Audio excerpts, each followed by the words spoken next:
you have any inkling that tonight was going to be the night for Nelson to finally break through for you guys?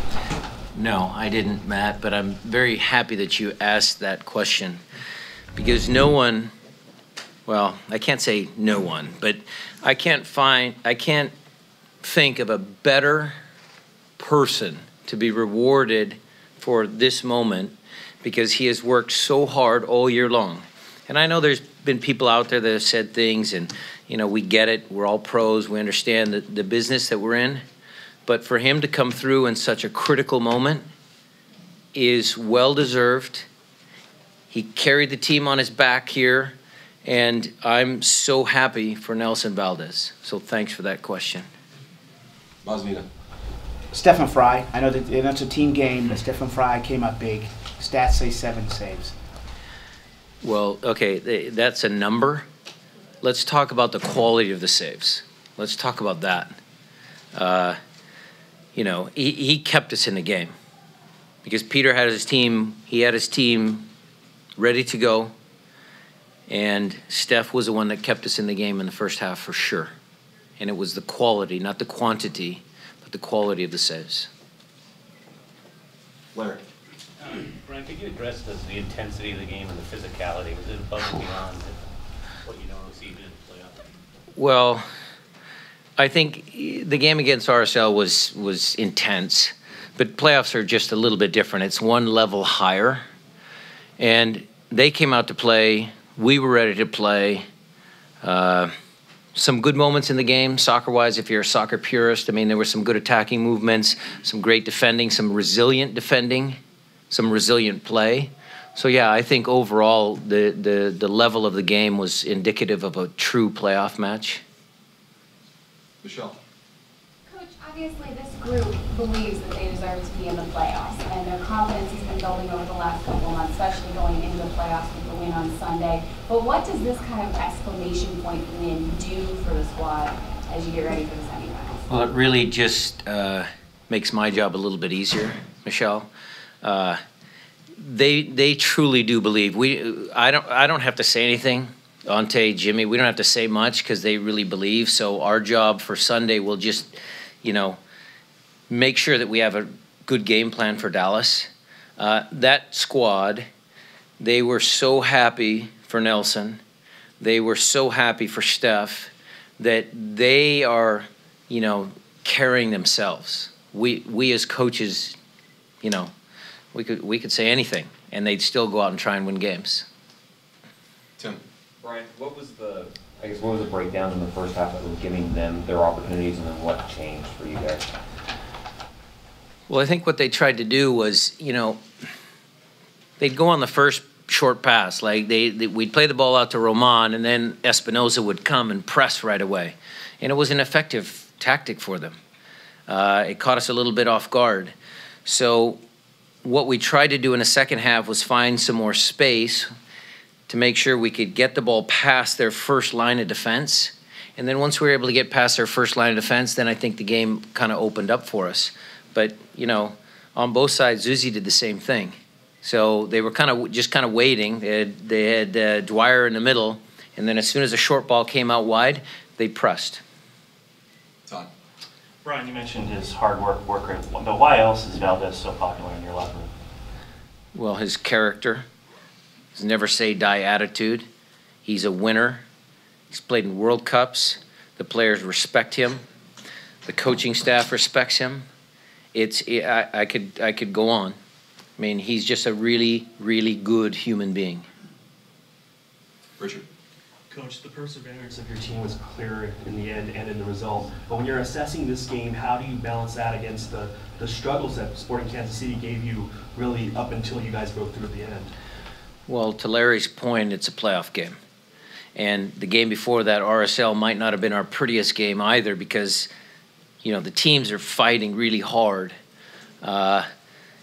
You know, it's not something that we plan for because we'd obviously like to get Nico involved. We'd like to get Jordy in spaces. We'd love to get Tyrone and Jovan up and down the line. We'd love to do all that.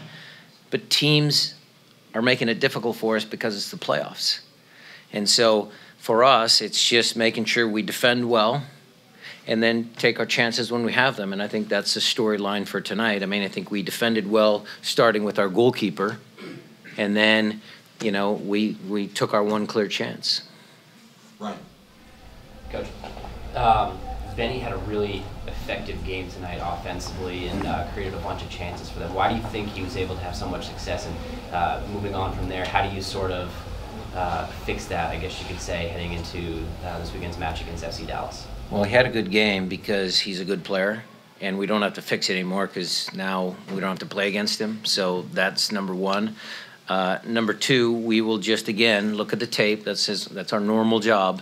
So we'll just look at the tape and try and make adjustments and make sure that, you know, that midfield area tightens up a little bit. Josh. Excuse me, Coach. The emotion, of course, the emotion that was felt in the whole building after the goal scored. What does that do now for the group, and especially how do you keep everybody on even keel? Well, we're pretty spoiled here at the club. The people in the front office do a really fantastic job. I think there was, you know, some stuff made about, you know, us moving on from the Seahawks and stuff like that. The people in that building down in Pioneer Square are really dedicated. And they got people in the building tonight. And we're spoiled, yes, in our regular season because we've had, you know, 40 some odd thousand on average. You know, that average is a really, really good number. But what it does for us, again, is just kind of, to Michelle's point, everybody else's point, it just keeps the whole train going, the whole momentum, the whole club atmosphere. It's just another thing that gets us through some of these tough games. All right. Ryan, could you summarize Nelson's struggles to score over the last really couple of years? What went into that? Well, I'm not so sure that Nelson, you know, struggled in his commitment to the team. And I don't think he struggled in his training habits because he trains well. Might have been an injury or two. But I don't think that that man struggled to be an effective member of our group. So yes, I understand that forwards are judged sometimes by scoring goals or not scoring goals if you're a center forward. But I would make the argument that he scored, up until this moment, the biggest goal of our season. So I feel that's a really, really big contribution. Nico. It seemed like Roman Torres took a big shot. Is he okay? And what do you think of his performance here today? Solid. Is he okay? He's fine. He's a tough kid. Chad did a good job. Dwyer's a good player. Dom Dwyer's a very good player. And to have a fast, small guy against two big guys, they had their hands full tonight. So you got to credit Dom. But Chad and Roman did their jobs, and they'll both be ready for Sunday. Felipe. Coach, at some point the game got pretty intense, that the players from Kansas City lost it. What do you think about the performance of your team in terms of fouls conceded?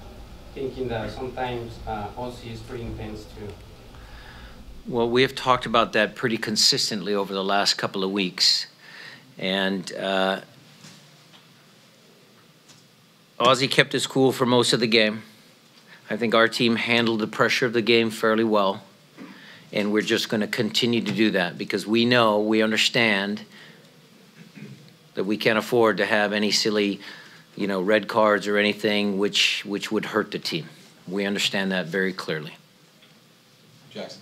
Coach, last week I asked you if you could pinpoint one moment from this second half turnaround, and you kind of couldn't. If you were to include this match, was Valdez's goal that moment that you're looking at years down the road as part of this turnaround?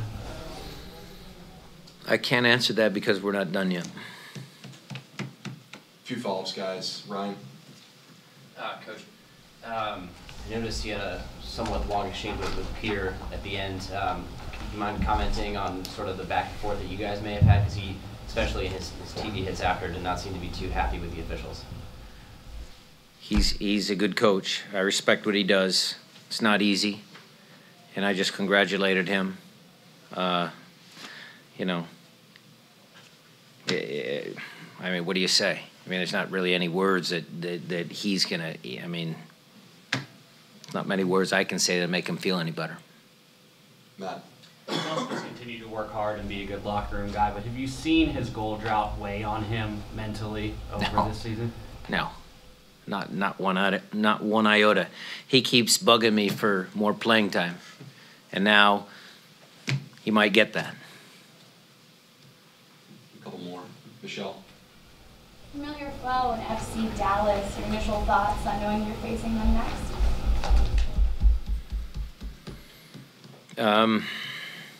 Very good team, well coached.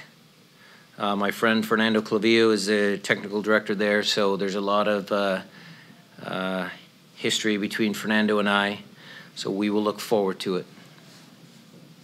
Matt Johnson. Did you hold your breath on Ozzy's challenge on Phil Haberle?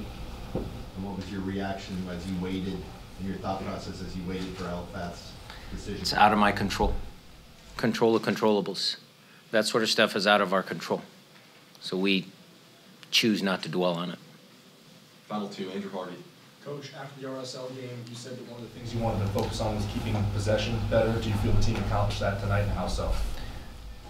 I mean, they outpossessed us at the end of the day, 49.5 to 50.5. So